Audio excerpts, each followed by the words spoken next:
ایک سبب یہ ہے غرور کے پیدا ہونے کا کہ دولت آ جائے.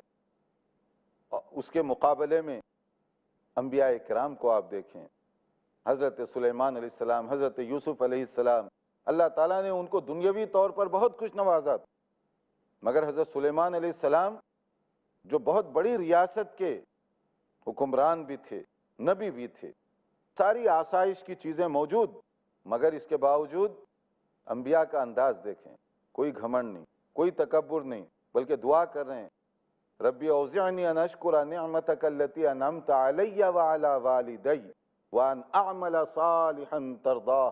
یا اللہ تیرا شکر ہے، تو نے مجھ پر اور میرے والدین پر جو احسان اور انعام و اکرام کیا، کہ یا اللہ میری یہ دعا ہے کہ تو نے مجھ پر اور میرے والد پر جو مہربانی کی، اس بات کی مجھے توفیق بھی دے کہ میں تیری نعمتوں کی شکر گزاری بھی کر سکوں اور ایسے کام کروں جو مجھے میرے لیے کام آ سکیں اور میرا شمار آخرت میں نیک لوگوں میں ہو.